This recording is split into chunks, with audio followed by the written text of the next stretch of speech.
नमस्कार, मैं प्रवीण अलावत हूं। आप 90 डिग्री देख रहे हैं। सत्यलोक आश्रम की मैनेजमेंट की करतूतों को लेकर आज हम एक ऐसा खुलासा करने वाले हैं।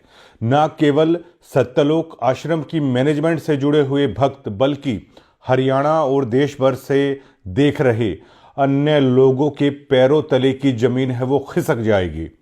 आप सभी ने सुना है कि कबीर जी का एक दोहा है कि साईं इतना दीजिए जामे कुटुंब समाए, मैं भी भूखा ना रहूं साधु भी भूखा ना जाए। लेकिन सत्यलोक मैनेजमेंट की कारगुजारियां ऐसी हैं कि भूखा रहना पड़ रहा है सत्यलोक आश्रम से जुड़े हुए लोगों को। ये पूरा मामला है हिसार, जिला हिसार, हरियाणा के आदमपुर से चुली खुर्द कोई गांव है और वहां से साधु दास नाम के भगत से जुड़ा हुआ मामला है। और 15 जनवरी 2014 से ये भक्त है संत रामपाल जी महाराज से जुड़े थे और 17/10/2025 को इनके घर में शॉर्ट सर्किट से आग लग गई थी। पूरा का पूरा सामान जलकर तबाह हो गया। स्क्रीन पर आप देख पाएंगे कि किस कदर पहले गुलजार था घर और बाद में पूरा का पूरा घर तहस नहस हो गया।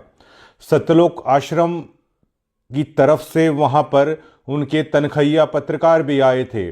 जोर शोर से अन्य भक्तों की और हरियाणा के अन्य लोगों की सिंपैथी बटोरने के लिए, गांव की सिंपैथी बटोरने के लिए बड़े बड़े दावे किए गए थे। लेकिन ये कहानी जब आप साधु दास के जुबान से सुनोगे तो आपको रोना आ जाएगा। 1000, 2000, 3000, 5000 करोड़ रुपए के बांटने के दावे करने वाली सत्यलोक आश्रम ने इस दुख की घड़ी में संत रामपाल जी महाराज के परम भक्त के साथ जो किया है उसको लेकर आप यकीन नहीं कर पाओगे। और सत्यलोक आश्रम की तरफ से जो दावा किया जा रहा है कि हम गुरुजी के आदेशों का पालन करते हैं, गुरुजी के आदेशों के बिना मैनेजमेंट में एक पत्ता तक नहीं हिलता। इन्हीं साधु दास ने संत रामपाल जी महाराज से प्रार्थना की थी और संत रामपाल जी महाराज ने आदेश दिया था कि भक्त का घर पहले से भी अच्छा बनाइए। लेकिन मैनेजमेंट की कारगुजारी ऐसी थी, सतगुरु रामपाल जी महाराज के आदेशों को ताक पर रख कर धर दिया और ज्यों का त्यों साधुराम अपने गमों को, अपने दुख तकलीफों को बताए तो किसके आगे बताए। अब गांव वाले साधुराम का मजाक उड़ा रहे हैं कि आपके गुरुजी के बारे में दावे किए जा रहे हैं, हजारों करोड़ों रुपए की राहत सामग्री दे रहे हैं, घर बनवा रहे हैं, आप तो इतने पुराने डिब्यूटी हैं, आपका क्यों नहीं हुआ। ये बताते हुए फोन पर साधु दास है वो रो पड़ते हैं। अभी कुछ ही देर के बाद है हम उनको फ़ोन करेंगे और वो बातचीत को आप सुनना। क्या साधु दास का यही कसूर है कि वो संत रामपाल जी महाराज से जुड़ा, या साधु दास का ये कसूर है कि वो उस मैनेजमेंट से जुड़ गया जिसने उसके दुख, उसके दर्द में मुंह फेर लिया। आए आश्रम के तनखैये पत्रकार आए, लेकिन उस दर्द को केवल कैमरे में कैद किया, लोगों को दिखाया, झूठे आश्वासन दिए। आज वो वीडियो भी चैनल से डिलीट कर दी उन्होंने और साधुराम का दर्द आज ज्यों का त्यों है। वो दर्द आज नासूर बन चुका है और आप उन तस्वीरों को देख भी पा रहे हैं, वो वीडियोस भी हैं और आप स्क्रीन पे देख पाएंगे कि जो लाल धागे में लिपटे हुए ये 5 जो देख रहे हैं आप गोल गोल, जो सत्यलोक आश्रम से जुड़ा है वो इसे आसानी से समझ जाएगा कि पाठ जब करवाया जाता है तो नारियल के साथ ये चीज़ें दी जाती हैं। ये उस बात का सबूत है कि इन्होंने ज्योति के भी पैसे दिए, पाठ के भी पैसे दिए। स्क्रीन पे आप वो पर्चियाँ भी देख पाएंगे जो आश्रम की तरफ से दी जाती है। ये पर्ची नंबर 34887 पाठ सेवा 4/6/2023 को, नाम साधुदास, चूली खुर्द, हिसार, 15,000 रुपये, 21,000 रुपये का था, 15,000 इन्होंने जमा करा दिए थे और 11,000 रुपये बाद में दूसरी पर्ची में है। ऐसी ऐसी काफ़ी सारी पर्ची हैं, आप स्क्रीन में देख पा रहे हैं। ये पहली बार सत्यलोक आश्रम की कारगुजारियों का प्रूफ के साथ हम लोग दिखा रहे हैं और अब हम फोन मिलाते हैं।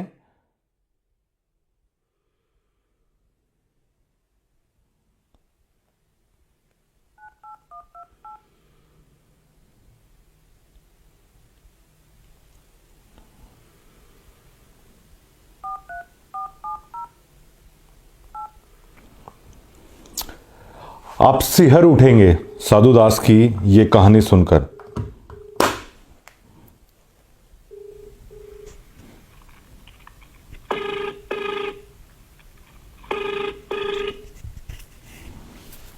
हेलो सत साहेब। अच्छा, आप आदमपुर चुली खुर्द से साधु दास बोल रहे हैं जी? हाँ जी। अच्छा, मैं ये जानना चाहता हूँ कि आप संत रामपाल जी महाराज से कब जुड़े थे, और हमें जैसे पता चला है कि सत्यलोक आश्रम की तरफ से दावा किया गया था कि आपके घर में शॉर्ट सर्किट हुआ था, लेकिन सबसे पहले आप अपना परिचय दीजिए सर। मेरा नाम साधु दास है जी। मैं गांव चूड़ी खुर्द का रहने वाला हूँ जी। जिला हिसार है जी, तहसील मंडी आदमपुर है जी। हमें जैसे पता चला है कि आपके घर में आग भी लगी थी। आप संत रामपाल जी महाराज से कब जुड़े?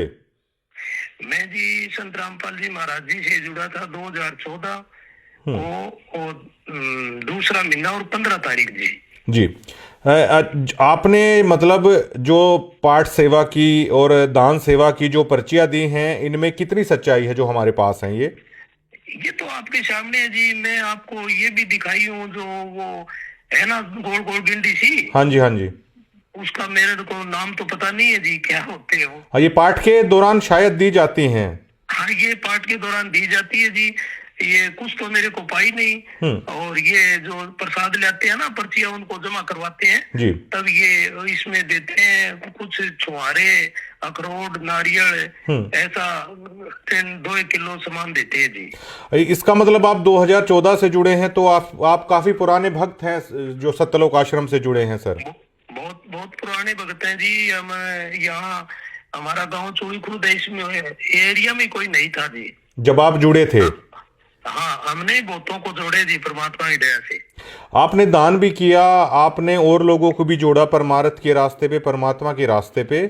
तो जो आपका घर जो ये पूरा जलकर राख हुआ, ये पूरा मामला क्या है सर? ये जी, मैं 17 तारीख और 10वां महीना, अपने पास एक टाटा एस है।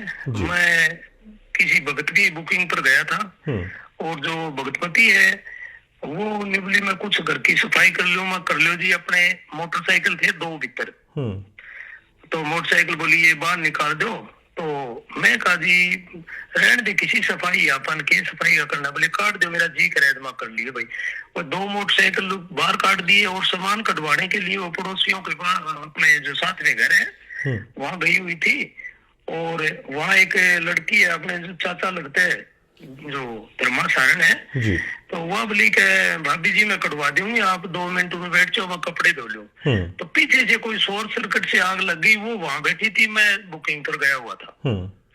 आग लगने के बाद पड़ोसी भाग के आए, बोला भक्तों क्या कर रहे हो भाई? का आपका धुआं लिकड़ा, घरे कोई आई नहीं। ये पड़ोसियों की जारी थी। जब फिर पता चला हमारे गाँव के सरपंच साहब, उनका आमी सामने घर है हमारा जी, गली में ही, तो वो भी घर पर नहीं था। उसको मेरे को तो बताया गया कि भी जो वो सरपंच के घरवाली है, उन्होंने फोन किया। वो गांव चूड़ी में गया हुआ था। वो अंता रास्ते में ही आते आते फायर ब्रिगेड को फोन किया। फिर गांव वाले इकट्ठे हो गए, गांव वालों का भलाओ, पड़ोसियों का। उन्होंने मान लिया जल तो गया, फिर भी उन्होंने कुछ सामान जो बैटरी है हो रही है जलती आग में ही काटे थे। जो आपका जो आशियाना है, मतलब पूरी तरीके से जलकर राख हुआ, उस वीडियो में भी साफ साफ उस फोटोज में हम देख सकते हैं। बिल्कुल जल के नष्ट हो गया जी। अच्छा, अब मुझे जहां तक पता चला है, क्या इसको लेकर आपने संत रामपाल जी महाराज से ये अरदास की थी घर के लिए, और क्या उन्होंने आदेश दिया था मैनेजमेंट को कि ऐसे ऐसे भक्त का घर जो जला है वो बनवा देना चाहिए? वो मैनेजमेंट ने उस आदेश का पालन नहीं किया। इसके बारे में कितनी सच्चाई है इन दावों में? देखो जी, मैंने पहले तो गुरुजी से बात नहीं की। जी। पहले मैं जो ये गांव में पाइप देते हैं ना, हाँ उनको पाइप दिवाने गया था आग लगने से पहले, जी। गांव चोड़ी कला में जी। हम्म। ठीक है जी। और ये आग लगने के बाद में फिर मैंने सोचा भी गुरुजी सबका ही कर रहे हैं, कोई पाइप देनी है, किसका मकान बनवाना है, तो अपना घर जल गया, गुरुजियों से बात कर लें या प्रार्थना लिख के भेज दें। तो मैं गया था बरवाड़ा जी, और सरपंच साहब भी मेरे साथ गए थे। सरपंच साहब मेरे साथ गए थे, उन्होंने आपकी जो वो पैड होती है ना, वो पर्चा, उस पर लिख के दिया भी ये हमारे गांव का साधुदास बहुत पुराना भगत है, और ये कोई साई पर गया हुआ था बुकिंग पर, और पीछे से आग लग गई, इस गरीब का बिल्कुल जो घर है वो जल के सवा हो गए। तो ये लिखने के बाद में जो अमन दास है उनको दिया ना, तो उन्होंने वो पर्चा उस सरपंच को वापस दे दिया। बोले सरपंच साहब इसकी आपकी जरूरत नहीं है, ये तो हमारा भगत है, इसका तो फटाफट बनेगा, तो आप दोबारा और लिखो। तो एक मेरे साथ भगत और गया हुआ था, तो उसने भी वो दोबारा लिख के पर्चा सरपंच वाला वापस दे दिया, वो उनको फिर दे दिया। तो मेरे भगत जी उन्होंने ऐसा व्यवहार किया ना, सरपंच की भी बेइज्जती करी, भाई आपकी जरूरत नहीं है। तो मेरे को कुछ शक हुआ, मैं कह रहा ये कुछ गड़बड़ कर रहे हैं, मेरे वो बेईमाना लगा लो या भाई मेरे मन में फर्क हुआ भगत जी। फिर मेरे को ये लगा कि भाई आप परमात्मा से बात करूं तब मेरा शांति हो। तो भगत जी मैंने गुरुजियों से वहां जाके कुछ ये अन्नपूर्णा मुहिम का जो मकान बनते वो काम चल रहा था। मेरे को किसी भगत ने बताया कि 4 बजे फोन आएगा, ये इस बात का मेरे को भी पता है, क्यों हम जाते थे, ये लोगों के जो मकान बनते हैं वह हम फ्री में ही काम करवाते थे भगत जी, और साथ में गाड़ी भी ले जाते थे। तो भगत जी वहां गए, वहां मैं प्रिंकल दास है उसको मैं बताया भगत जी ये बात होगी, उनको पता तो था ही। तो बोले भगत जी कोई बात नहीं, गुरुजियों से बात कर लो। वो इतनी बार में भगत जी गुरुजियों का फोन आ गया मैंने कहा परमात्मा ये बात हो गई, दास का सारा घर जल गया और भगतमती रो रही है। बोले बेटा जान बची तो लाखों पाए, फिर क्या बात हुई, कोई बात तो नहीं, परमात्मा की भक्ति करो। और प्रिंकल भाई यूं काम कर बेटा, भगत का पहले से घर बढ़िया बना दे, और जो जले वो सामान पहले से ज्यादा कर दो। अरे बेटा क्यों घबराओ, घर पहले से ढाटा भर देंगे। वहां से मैं आ गया भगत जी। आने के बाद में वो फतेहाबाद जिला है, वो प्रिंकल दास ने हिसार ये कोऑर्डिनेटर है कि मेरे को तो पता नहीं, मनोज दास इसके पास वो जो वीडियो रिकॉर्ड है वो सेंड कर दी। मैं बोला भगत जी ये तो पहले इनको पता है, ये तो संभाल ही नहीं रहे, बोले आप इनसे बात करना। तो मैं मनोज ने मैं कह रहा भाई एक बात था, आगे तो देखो आ रही यार, आए नहीं आप हमारे घर में। बोला भाई साहब टाइम नहीं लगेगा, टाइम लगेगा तब आ जाएंगे। मनोज दास जो महाराज जी के छोटे बेटे हैं वो नहीं, जो मनोज है सीसा का। अच्छा सीसा, शायद गुरुजी के लड़के नहीं है ये। और अमन दास इसको मैं जानता नहीं, ये रोहतक के कहाँ की है। हाँ हरियाणा कोऑर्डिनेटर है अमन दास, हरियाणा कोऑर्डिनेटर। तो इन के बाद दूसरे या तीसरे दिन मैंने फोन कराया भगत जी, तो इन्होंने जवाब दिया कि गुरुजी ने कहे कि रामजादा ऐसे ही करता है, इसका कोई जरूरत नहीं है। मैं बोला भगत जी ऐसी बात, गुरुजी भगवान है वो, उन्होंने मैं बात करी तब उन्होंने ये बात कही, तो दोबारा ऐसी बात नहीं बोलेंगे वो। और बोले आपके पास तो मोटरसाइकिल है, टाटा हैस है। तो मैं बोला भाई ये किस्तों की है, जो भी मैं साधन ले आया हूँ, मैं आश्रम में फोन किया हूँ, फोन करवाने के बाद में 25,000 रुपए पाट के दिए मैं हर साधन के, और इनकी किस्त भी भरता हूँ। मेरे परमात्मा की दया से सब कुछ है, लेकिन अब मेरे यह जो झूंपड़ी है इसमें आग लग गई। मैं आपसे ये नहीं कह रहा मेरे पास साधन नहीं, साधन है ही, गुरुजी ने साधनों की तो नहीं किया वहाँ। अच्छा इन्होंने ये कहा कि गुरुजी ने कहा है कि ये हरामजादा तो इसी तरह करता रहता है। हाँ ये बात कही है, और जबकि मैं जेल में भी मेरी गुरुजियों से बात हुई है, मेरे बहुत लाड करे भगत जी। गुरुजी को लेकर तो शायद कोई यकीन ना करे कि संत रामपाल जी महाराज भी कभी ऐसा बोल सकते हैं। नहीं भगत जी, गुरुजी कह नहीं सकते ऐसे जी। गुरुजी अंतर्यामी है, मेरे को ये भी पता है भगत जी कि जो गुरुजियों ने कहा नहीं कि बेटा तेरा जाओ भी प्रिंकल दास इसका पहले से ज्यादा घर भर दो, और बेटा घबराने की जरूरत नहीं। तो मेरे को ये भी विश्वास है, इन्होंने तो जो चाल चलाई है वो चल गई, पर बाकी भगत जी मालिक तो करेंगे। तो जब और इन्होंने क्या क्या इस मुद्दे पर आगे आप बता रहे थे उसे कंटिन्यू कीजिए। मैं भगत जी धनाना आश्रम में भी गया जी, तो इन्होंने ये कहा कि भाई आप हमको पता चले कि आप गुरुद्रोही हो, पवन से मिले हो। अच्छा। मैं बोला भगत जी फिर मेरे को वहां आप मेरे को बुरा बताओ, मेरे को रीस आ गई भगत जी। मैं बोले भाई आपको कौन गुरुद्रोही बता रहे हैं, कौन पवनदास है? मैं तो भाई साहब से किसी मिले ही नहीं, जानता ही नहीं, मेरी बात कराओ। तो उन्होंने बात भी नहीं कराई। बोले कोई बात नहीं भगत जी, आप मिले नहीं हो तो फिर क्या बात है? बोले आप परमात्मा से माफी मांगो। मैं किस चीज की माफी मांगू बताओ? परमात्मा से 100 बार मांगू, मेरा ही घर जला, मैं क्या किस चीज की माफी मांगू? माफी मांगू आप, मेरी परमात्मा से बात हुई है या मेरी दोबारा बात कराओ, मेरी संतुष्टि हुई। तो इन्होंने भगत जी ये बात नहीं की। तो मैंने ये जो पर्चियों वाली दान वाली बात है, मैं आज तक हमारे गाँव में आगे पता कर लो, किसी को नहीं बताई थी। मैंने तो ये जो शब्द लिया हूँ यही कहा हूँ कि ये परमात्मा संत रामपाल जी महाराज ने दिया। आज भी पूछोगे तो आपको गांव में एरिया में यही बताएंगे। तो मेरे को भगत जी इन्होंने यही शिक्षा दी थी कि भगत जी अगर आपने जो दान किया है, पहले की बात है, अगर जी यूं कह दिया मैंने दे दिया तो आपके सिर पर मार पड़ेगी, आपको यम के दूध पकड़ के ले जाएगी। मैं डरता बताता अपनी भगत जी ये आग लगी है नहीं जो मेरे को रीस आई है। माँ जी परमात्मा से बात करेंगे फिर, भाई मालिक आपने तो ये कहा था इसका घर बन जाए, तो आपका ये कहना नहीं माना तो मैंने आपकी दान वाली बात बता दी। जी। तो इन्होंने जो सतगुरु महाराज का, आपके गुरु का जो आदेश था, उस आदेशों की भी मैनेजमेंट ने धज्जियां उड़ा कर रख दी। बिल्कुल धज्जियां उड़ा दी जी। और जी बताइए। और ये एक चीज की और मेरे को धमकी दे रहे थे जी। बोलिए आपकी नो एंट्री हो जाएगी, पीड़ा पर्चा आ जाएगा। तो मैं कहा साधु दास एक गरीब घर में जन्म जरूर लिए, भगत जी आपकी धमकियों से डरने वाला नहीं है। एक बार मरना है, एक बार जीवन मिलता है, कोई दिक्कत नहीं है। तो मेरा पीड़ा पर्चा तो 17 तारीख को आग लगी उसी दिन ही आ गया था। ठीक है। अच्छा ये बताइए आप, जो ये पीले पर्चे का बहुत सारा जिक्र होता है, ये पीले पर्चे का डर क्या है? जो मैं भक्तों के अंदर देखता हूँ बहुत डरते हैं पीले पर्चे के नाम पर।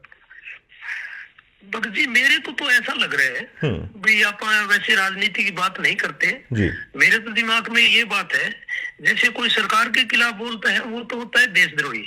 ठीक है जी, आपका हक मांगे। और इन्होंने ये एक षड्यंत्र बना रखा है कि इनके जो खिलाफ बोलेगा, इनकी कोई सच्चाई उजागर करेगा तो इन्होंने पीले पर्चे का डर बिठा रखा है जी। आपकी नो एंट्री हो जाएगी। उस नो एंट्री के बाद मतलब क्या फर्क पड़ता है आप लोगों पर? ये कहते हैं आश्रम में नहीं आने देंगे जी। अच्छा साधुदास जी मुझे ये बताइए कि हरियाणा में हर कोई आदमी जानता है कि अगर एक आपके पास छोटा हाथी का बच्चा वगैरह आप चलाते हो क्या? हाँ जी, ये अपने किस्तों पर है। अच्छा किस्तों पर है। अच्छा ये बताइए कि हरियाणा में हर आदमी जानता है कि मतलब आप अपना दिहाड़ी मजदूरी एक तरीके से करके अपना पेट पाल रहे हैं। खूब जानते हैं भगत जी, खूब जानते हैं जी। अच्छा ये बताइए आप, तो ये जो आप दान करते थे, आपने काफी सारा दान भी किया है परमात्मा के नाम पर, तो एक दिहाड़ी मजदूरी करके मतलब आप इसका मतलब आपने तो बड़ी मशक्कत से वो पैसा जोड़ के दान में किया है, आपकी तो खून पसीने की वो कमाई थी। भगत जी 2 रुपए ब्याज के लेके भी किया है, जो ब्याज वाले अभी तक मांगते हैं पैसे। अच्छा जो पाठ और जो आपने बाकी दान की जो सेवा की है। हाँ भगत जी इन्होंने ये शिक्षा दी थी जी कि एक हिसार के अंदर ऑटो वाला है। अच्छा। ऑटो वाले का जो किस्तों का जो लोन था वो पूरा हो गया, उसने दोबारा लोन लेके इकट्ठे आश्रम में 2 लाख रुपए दे दिए, ऑटो चलाता है वो। तो आप क्या नहीं कर सकते भगत जी? देखो कि ये ऐसी प्रेरणा करते हैं भक्तों के अंदर जी। ये कौन करता है ऐसे? ये भगत जी ये भक्तों में फैलाते हैं बात। अच्छा। भक्तों के अंदर जिक्र करते हैं और वो फिर एक दूसरे के आगे करते हैं। मैं तो समझ गया भगत जी, क्या पता ये आग कोई भलाई नहीं लगी हमारे। और भगत जी आप यहाँ आके पता करोगे नहीं जी, तो आपको दोनों गांव में, हमारा गांव चूड़ी कला और खुर्द साथ में मिलता है ये जी। सरपंच 2 है, पंचायत 2 है इनकी। बाकी आप आगे पूछोगे नहीं तो आपको ये बताएगी भी ये बहुत पुराना कट्टर भगत है जी। हाँ, वो तो आपसे बात करके भी लग रहा है, और आपने जो चीज़ें प्रोवाइड कराई हैं वो उसके पुख्ता सबूत हैं। अच्छा, ये बताइए कि जो सतलोक आश्रम में जो लोग दान कर रहे हैं, आप दान के प्रति इतने जागरूक हैं, ये इतना दान आप मेहनत मजदूरी करके या ब्याज पे भी उठा के, ये किस प्रेरणा से मतलब आप लोग करते हैं? ये भगत जी ऐसे बताते हैं कि जैसे बोले 5 ये होते हैं जी दान धर्म, और ये जो ये 5 ये बताते हैं हवन, जी इससे करवाते हैं ये। और एक और भगत जी मेरे को तो शंका हो रही है, कभी हमने ये बताते हैं कि गुरुजी ऐसे बताते हैं आपने कार की, कोठे की, बंगले की सोच नहीं करनी है, तो मेरे को तो शक ऐसे हुआ भगत जी, जो दास का घर जला जी 17 तारीख 10वां महीने को, जब तो इन्होंने, मैं मनोज दास है, मैंने बोला भाई आपका नामखंड है, मैं कहा तेरे को कैसे पता चल गया भाई नामखंड है, मेरा घर जल गया। तो मैं कहा भाई मनोज मेरे को ये बता, जो मार्बल सिटी के अंदर गुरुजी की लड़की का मकान है और उसमें करोड़ों का माल जला है, मैंने सुना उनको उन्होंने ही कोई औरों ने उनको निकाला है, उनकी जान बची है मसा मसा। तो वहां भगत जी आप यूं कह रहे हो कि भी ये तो परमात्मा की लीला है, तो वहां मालिक की लीला है, यहाँ नामखंड है, नामखंड है। तो आप ये बताओ मेरे को, संत रामपाल जी महाराज आप हो या संत रामपाल जी महाराज जो 2 नंबर जेल के अंदर बैठे हैं वो है? मैंने इनको बहुत फटकार लगाई भगत जी मैं, और वो जो बलवान मास्टर जी है ना वहाँ भिवाड़ी आश्रम में जी, उनके पास भी मैं गया था। मैं कहा भगत जी गुरुजियों में जो ये आदेश है उनकी ये धज्जियां उड़ा रहे हैं। तो भगत जी मेरे को तो एक बात समझ में आई है कि नीचे से लेकर ऊपर तक ये सब मिले हुए हैं, इन्होंने एक षड्यंत्र बना रखे हैं। और मैं तो ये लिखता हूँ, मेरे आपको फेसबुक पे बहुत कमेंट पा जाएंगे, मैं कहता हूँ रे संगत वालों आपकी आंख खोलो, जो मेरे आस पड़ोस के जो भगत भाई है मंडी ब्लॉक में बहुत है, और जो मैं बात करी थी वहां भी 150 भगत थे, उनको ये पता है गुरुजियों ने आदेश दिए। मैं को इनसे ये तो पूछ लो संगत वालों से कि जो भगवान ने आदेश दिया था उसका क्या हुआ, और ये इनको पीड़े पर्चे का डर दिखा रखे। अच्छा साधुदास जी, मुझे एक चीज और बताइए कि जब आपने नाम लिया, मैंने ऐसा सुना है कि संत रामपाल जी महाराज अपने भक्तों को राजनीति से दूर रहने की शिक्षा वो देते थे। हाँ जी। आज आश्रम में भी बहुत सारे राजनेता आते हैं, और मुझे ये भी पता चला है चुनाव के दरमियान भी गुरुजी का आदेश बता के, या रैलियों में भी गुरुजी का आदेश बता के भक्तों को भेजा जाता है। इन बातों में कितनी सच्चाई है? क्या महाराज जी राजनीति से दूर रहने की शिक्षा अपने भक्तों को देते थे, और आज क्या हो रहा है? महाराज जी आश्रम में होते थे ना भगत जी, तो मैंने 2014 में नाम लिया हूँ, पहले का तो मेरे को पता नहीं जी। वहाँ इतनी तक थी, अगर कोई राजनेता है ना उसकी आश्रम में एंट्री नहीं थी। अच्छा। हाँ, और जो अभी है नहीं भगत जी, आपको एक और गुप्त बात बताऊं मैं, हमारे गांव में सरपंची का इलेक्शन हुआ था। अच्छा। और गुरुजी के लड़के को वहाँ जो एक जेल वार्ड है हमारे गांव का है, उन्होंने कहा था कि आपके भगत है वहाँ जी, तो आप मेरा भाई खड़े हैं तो सरपंची के बारे में आप कह देना, अभी वोट दे दे जी। तो ये मेरे पास फोन आया था इस हाथ से, और ये मेरे को आप कभी भी मान लो आप सामने कर लेना, ये मैनेजमेंट वाले जितने भी है मैं उनको सामने बता दूंगा ये बात जी।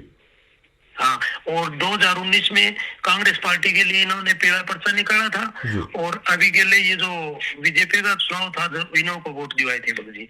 और ये मूर्ख इतने हैं, मेरे को तो इन पर रीस भी आती है भगत जी, संगत वालों पर जानबूझ साथी इंतजार करे झूठे से ने ऐसे की संगत प्रभु सुपने में ना दे। इनको जानबूझ के ये मान लो जो सच्चाई है उसको तजड़ लग रहे। मैं इनसे पूछता हूँ कि भैया हमने कहा कि नहीं कहा, ये जो वोटों के लिए ये कहने लगे, परमात्मा तो ऐसे कहते हैं कि अगर घर का भाई खड़ा हो जाए नहीं उसको वोट दे दे, उसकी सपोर्ट नहीं करनी है, उसके साथ गांव में नहीं फिरना है। बताओ, तो ये बात है भगत जी। और क्या हमें ऐसा पता चला है कि जो समाज है वो आपको ताने देता है, आपके गांव के आसपास के लोग, कि आपके आश्रम वाले तो दावा कर रहे हैं कि इतने लोगों के घर बना दिए, हजारों करोड़ की राहत दे दी, आपका घर जलकर राख हुआ, आपका क्या हुआ? क्या आप लोगों को इस तरह के ताने दिए जाते हैं? ताने दिए जा रहे हैं भगत जी। यहाँ आश्रम से कुछ लोग आए, भगत जी भगत आए, तो जैसे हमारे घर में मांझा गुदड़े जो भी है, शोर छोड़िए सब जल गए, राख हो गए। जी तो हमारे गांव के पास एक मराना है 6 किलोमीटर, वहां से कुछ भक्तों ने मेरे पास शोर मांझे ले आके छोड़ दिए। तो ये 2-3 दिन बाद में आए। आग लगने के बाद में शायद 10-15 दिन भी निकल गए हो गए। तो आने के बाद में एक लेडीज थी, मेरे को पता नहीं कौन ही वह, मैं यहाँ था नहीं, मैं बुकिंग पर गया हुआ था। तो इन्होंने क्या है, आपके मांझे बच गए, आपके फलानी चीज बच गई। तो गांव के सरपंच और हमारे पड़ोसी थे, उन्होंने कहा कि आप ये कह रहे हैं इसकी यह चीज बच गई, इसकी यह चीज बच गई, ये जो है ये तो पड़ोसियों ने लाके दिए इसको मांझे दिए। मांझे क्या होता है जी? मांझे क्या होता है, थोड़ा सा आप समझाएं तो। बिस्तर, ये खाट, अच्छा मंजी, ठीक है जी, मंजी बोल देते हैं। हाँ मंजी बोलते थे जी। तो उन्होंने भी इनको धमकाया भगत जी। फिर बोले आपके पास ये छोटा हाथी है, मोटरसाइकिल है। तो ये हमारे जो पड़ोसी है ना, उन्होंने कहा था कि ये जिंदल की फैक्ट्री का मालिक है जी, ठीक है, इसका घर जला हुआ है, इसे आप बनाओ तो ठीक है, वरना यहाँ 5 किलो चीनी लेकर मत आना। अच्छा। हाँ, तो ये भगजी वहां जाके ज्यादा वकालत करी, तो इन्होंने गांव वाले सरपंच और ने इन्हें धमकाया और था जी। फिलहाल मतलब जो देखिए, आपके बच्चे भी हैं, आपकी धर्मपत्नी भी है, आप लोगों के साथ ऐसा हुआ, तो एक परिवार के तौर पर मतलब आप कैसा महसूस करते हैं कि आप लोग क्या सोच के जुड़े और मतलब किस तरीके से चल रहा है? एक परिवार के तौर पर आप कितना टूट चुके हैं इस घटना के बाद? जी टूटे को मैं इतना टूट चुका हूँ कि जो अपने 2 बच्चे हैं जी, मैं उनको भी ये कहता था पढ़ाई की कोई जरूरत नहीं है, आप माला काटो जी, परमात्मा सतलोक में ले जाएगा जी, ठीक है। अब वो ही न्यू कहते हैं बच्चे मेरे को कि पिताजी आप ये कह रहे थे माला काटो है, आपको सतलोक में ले जाए, सतलोक में तो आप कद जाओगे, अपना तो घर है झूपड़ी और बगी जी। और इसकी गुरुजियों की जो परमात्मा धरती पर आ रहे हैं, उनकी ये मैनेजमेंट आए कौन चलन दे, तो सतलोक में ये कैसे ले जाएंगे? ये वो तो अंतर्यामी, उनको पता नहीं है, इन मैनेजमेंट वालों को धमका नहीं सकते भाई ये कैसे कर रहे हैं। आपकी सुन के मैं भी मतलब अंदर तक हिल जा रहा हूं, तो मैं समझ पा रहा हूं कि आप लोगों पर क्या बीतती है। तो ये जो मैनेजमेंट को आप किस तरीके से देखते हैं? क्योंकि ये लोग दावा करते हैं बिना सतगुरु महाराज की आज्ञा के बिना पत्ता भी नहीं हिल रहा, ये इस तरह के दावे करते हैं, तो आप क्या सोचते हैं? ये बेमतलब की बकवास है भगत जी। इन्होंने ये एक बिल्कुल 1001% धंधा बना रखे। शादी होती है, 2 बच्चों की रमैनी होती है, ये ऐसी उन पर प्रेशर डालते हैं कि लड़की वाले 2 पार्ट लगवाएं, लड़के वाला 2 पार्ट लगवाएं। ये दावा किया जा रहा है कि फ्री में हो रहा है सब कुछ। कुछ नहीं हो रहा भगत जी, फ्री में। मेरे पास सबूत है, सार नाम लेने गया था, 25,000 रुपए के 2 पार्ट लगे, 25 के। आप कहां से लाएंगे फिर 2 सदस्यों का 50,000 रुपए? आप सार नाम लेने गए? मैंने तो सतलोक में जाना था, हमने तो कुछ ब्याज पर लेकर कुछ ये छोटे हाथों की कमाई से कर करके दे दिए। घर बनाने की सोची नहीं, घर का हाल देखो तो ऐसा भूंडा है। अब मेरे को ये जो कुछ गिने चुने भगत है जो वहाँ खाने के लिए जाते हैं, वहाँ कुछ देते तो हाथ नहीं। हमारे गांव में भी है ऐसे भगत, तो मैं उन्होंने कहा भाई मैंने तो लाखों रुपए लुटाए वहाँ, अच्छा। आपको क्या भाई थाने रीस क्यों आवे? थाने रीस की मैं देव हाथ कौन था, मैं तो दे रहा क्यों जब मैंने। अच्छा आप ये बताइए आप साधु दास जी कि सतलोक के नाम पे, सारनाम देने के नाम पे पाठ का लिया जाता है, क्या भक्त ऐसे होते हैं वाकई में कि सारनाम देने का अगर ये 2 लाख रुपए लेने लग जाएं तो क्या भक्त फिर भी देंगे?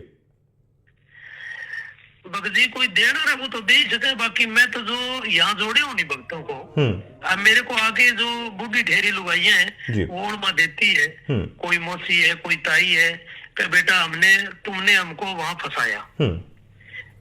उन्होंने कोई 10,000 कोई 5,000 जो जोड़ती है पेंशन की, और जो बूढ़ा पेंशन मिलती है, हाँ जी, तो वह भी उन्होंने आश्रम में दान कर दिए भगत जी। उनकी ऐसी हालत बना रखी इन्होंने। और मैं तो ये कह रहा हूँ कि भैया समय रहते जाग जाओ, मैं भगत जी 2001 में संत राम रहीम से नाम लिया था। अच्छा। हकीकत की बात है भगत जी, वहाँ इतना लूटा नहीं जाता था जो जो ये दो गुरमीत जो राम रहीम बच्चियों जी को- के यहाँ।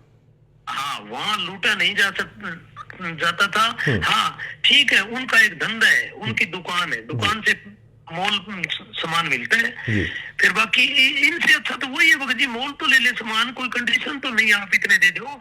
अच्छा। शादी तो वहां भी होती है लड़कियों की। अच्छा, उस पंथ को छोड़ के, धन धन सतगुरु को छोड़ के आप गुरु महाराज संत जी के पास आए थे आप? हाँ जी।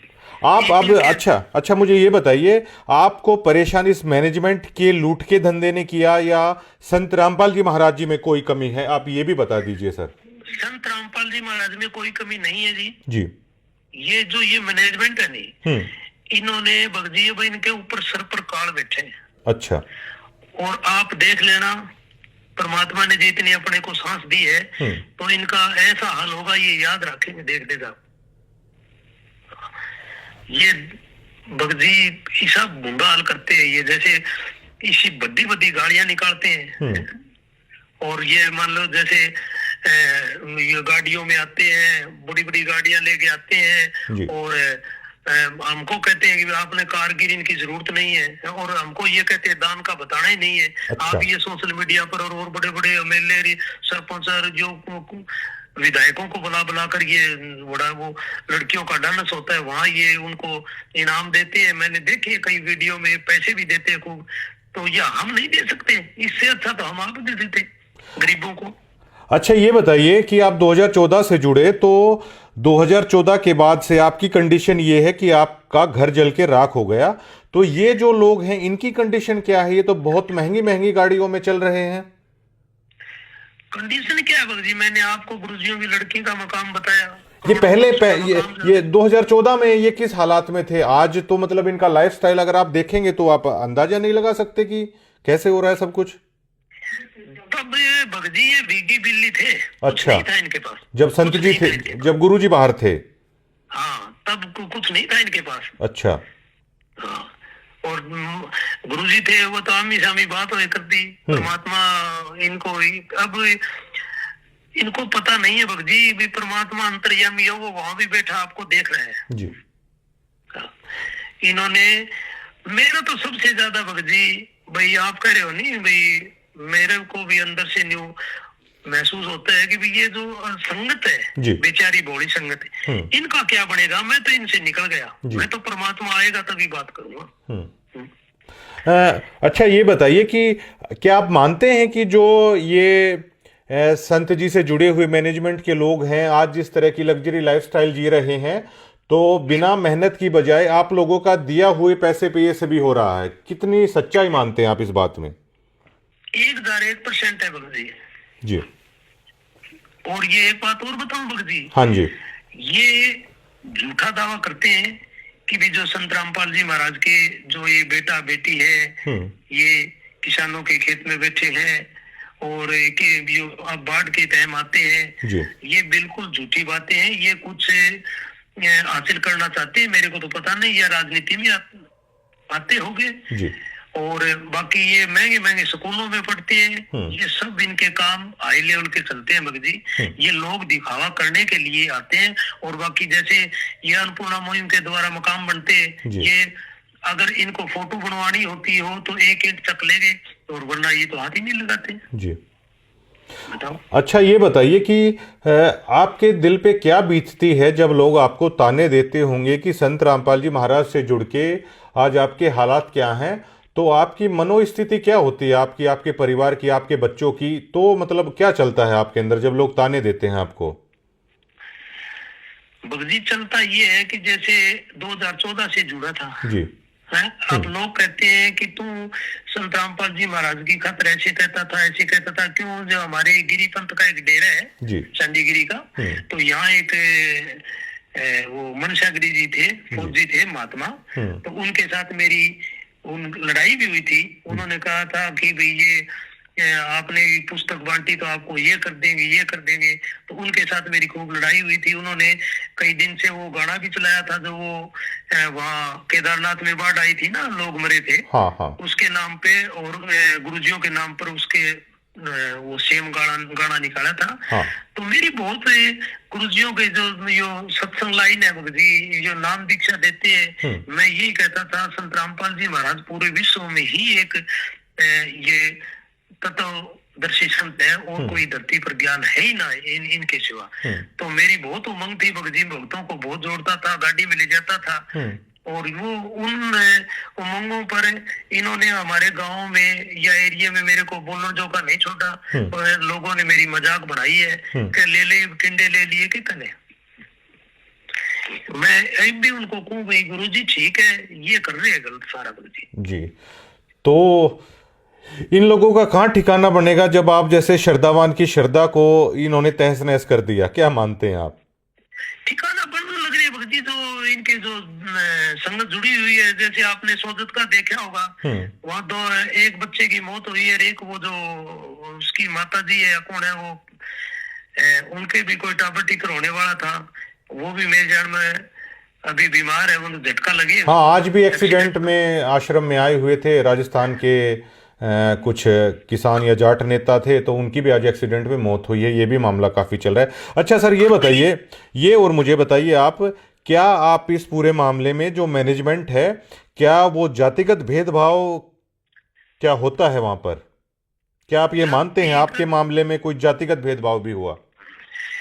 जातिगत भेदभाव जी, जैसे इनको हमारे जो घर है ना, हाँ जी। इनको पता चला कि भी ये एक दानक समाज से, दानक जाति से बिलोंग करता है जी, तो इन्होंने उस परमात्मा के आदेश को ही खारिज कर दिया इन्होंने, सिर्फ इसलिए कि जातिगत आधार पर आप मानते हैं? बिल्कुल करते हैं भगत जी। परमात्मा के बच्चे हैं, झूठ नहीं बोलते। तो और जो एक और बात बताऊं भगत हाँ जी, हाँ जी, जैसे फतेहाबाद एरिया में मकाम बनते हैं, जी, हिसार जिले में मकाम बनते हैं जी, जो गुरुजियों के लिए इतने गंदी भाषा बोले, जिन्होंने बाठे मारे, हाँ उन्हीं लोगों के ये मकान बनाते हैं, क्योंकि उनका एरिया है, ये कोऑर्डिनेटर है या कोई सरपंच के कहने से उनकी जान पहचान वालों के मकान बनाते हैं। मैं आप खुद सेवा में गया हुआ हूँ, अभी मेरे को जब तो मेरे आंखों के आगे पट्टी बंधी हुई थी, हाँ। और अपना खुद का घर जाए तब मेरी ये आंखों की पट्टी खुली है भगत जी। तो परमात्मा तो कहते हैं कि वो जो परमात्मा होगा, पूर्ण संत होगा, वो समदृष्टि रखेगा, वो चाहे जातिगत हो चाहे धार्मिक हो, किसी के साथ भेदभाव नहीं करेगा। तो क्या ये उससे उलट चल रहे हैं? ये समदृष्टि किमी को रखा भगत जी, कुछ ही समदृष्टि को नहीं इनकी जे इनके जे मैं बताऊं के था ना, अब जैसे हमारी ये वीडियो आई है जी, अब और भी आएगी, मैं के रुकने वाला नहीं हूँ जी। इनका जोर चल ले तो ये गोली मार दे, समदृष्टि तो क्या नहीं रखे, ये गरीब ने खा जा दी है। आश्रम के ऊपर जो संत महाराज जी की फोटो है उसके ऊपर लिखा हुआ है कि धानक रूप रहा करतार। भगत जी ये जो परमात्मा है नहीं, उस पर तो लिख रखे ये धानक रूप रहा करतार। हाँ ये ऐसा नहीं मानते हैं। ये जो पहले हमने अंग्रेजों का जो वो राज था, ये मुगलों का बोलते हैं ना, ये उससे गए गुजरे हैं ये लोग, जो मैनेजमेंट वाले हैं। हाँ ये उनसे भी गए गुजरे हैं। मैं तो अब इनको मिलाकर देखे नहीं तो इनसे जो अंग्रेज लोग थे ना वो बहुत अच्छे थे। ये सुनने में है, हमने तो देखे नहीं, पर बाकी जो ये मेरे साथ बीती है नहीं, मेरे को तो तब पता चलेगा। अच्छा सर ये बताइए कि जो आज आपके साथ हमारी बातचीत हो रही है, अब आप बीती बता रहे हो, तो इसमें मैं समझ सकता हूं कि मैं वीडियोस बना रहा हूं, संपर्क हुआ, हम जानते नहीं एक दूसरे को। क्या इससे पहले आपने, क्या वहां के जो स्थानीय पत्रकार हैं, आपने किसी से ये आप बीती आपने क्या बताने की कोशिश की? बताइए जी, जो हमारे यहाँ रमेश ढाका यहाँ आया था। हाँ रमेश ढाका आया था यहाँ, पत्रकारिता करके सारी चीज देख के गया था। वो आपके पास मैं वीडियो भी भेज दूंगा थोड़ी।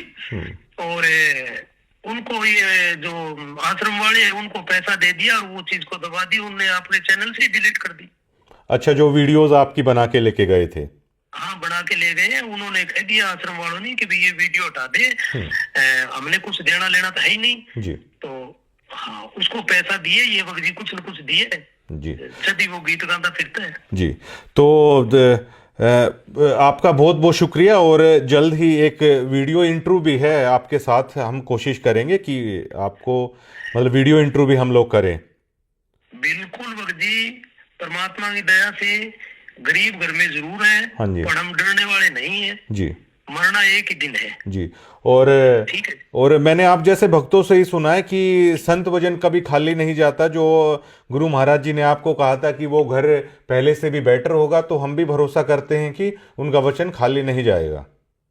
हाँ, उस दिन के बाद भक्त जी मेरा काम 4 गुना चलता है। परमात्मा की दया से बैठे तो बड़े हुए मकाम में, ये फिर एक ही दम तो जी। पूर्ति कैसे पूरी हुई, जी। फिर वो तो मालिक है। अच्छा सर, ये बताइए कि जो फिलहाल आश्रम के अंदर है, बहुत सारे लोगों के साथ ऐसा हो रहा है, मुझे बताया है लोगों ने, और जो नए जुड़ना चाहते हैं उनके लिए आप क्या मैसेज देना चाहेंगे कि उन्हें क्या करना चाहिए?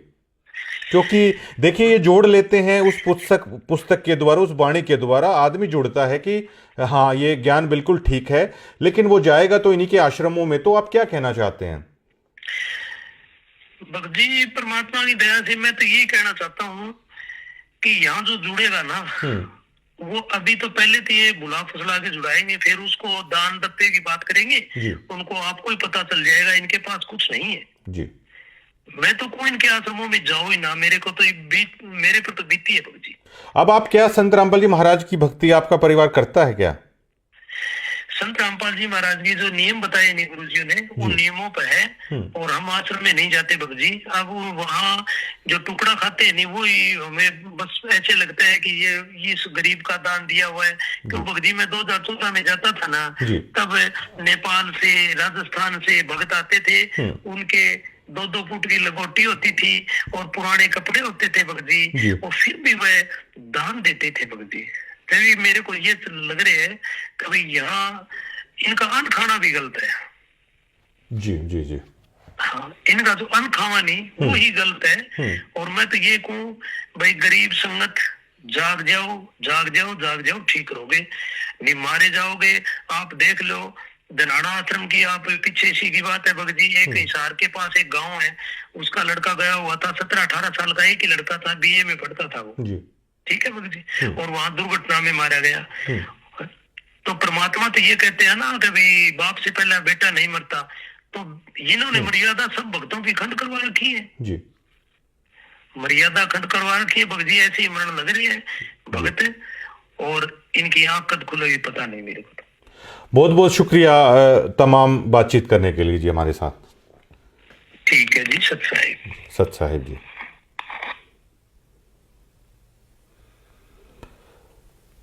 अभी आपने ये सुना कि इससे आगे कहने के लिए मेरे पास शब्द नहीं है। और अगर आपने इस साधु दास के परिवार की अगर दास्तां सुनी होगी ना, तो आज वो लोग कह रहे हैं कि लोग उन्हें ताना देते हैं, और समाज के ताने हर पल हर दिन उस परिवार पर क्या गुजर रही होगी। और जो लोग कह रहे हैं कि कमेटी संत रामपाल जी महाराज के बिना तो कमेटी कुछ करती नहीं है, गुरु महाराज के आदेशों को भी ताक पर रख दिया। ये मैं नहीं कह रहा हूँ, 2014 से जो भक्त जुड़े हैं वो कह रहे हैं। और उन्होंने यहाँ तक कह दिया कि 2 रुपये सैकड़ा पर पैसे उठा के उन्होंने दान किया, और ये कह रहे हैं कि ये दान कुपात्रों को दे दिया गया, उनके पैसों पर मौज उड़ाई जा रही है।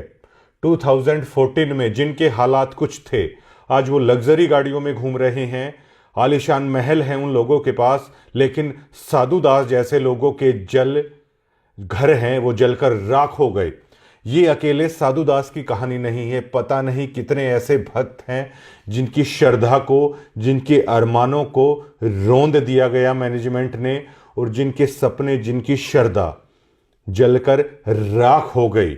90 डिग्री अब उन तमाम लोगों की आवाज बनेगा, हम सिर्फ इतना कहना चाहते हैं। और अगर आप भी सतलोक आश्रम से जुड़े हुए हैं, कोई अपनी बात रखना चाहते हैं, फ़ोन पे बातचीत आप कर सकते हैं, वीडियोज़ इंटरव्यू कर सकते हैं, नाम ना बताने की शर्त पर भी आप हमें सारी जानकारी दे सकते हैं। और अगर आप ऐसा करते हैं तो आप घबराइए मत, आप उस परमपिता परमात्मा के रास्ते पर ही चल रहे हैं, क्योंकि सच के साथ परमात्मा होता है। शुक्रिया।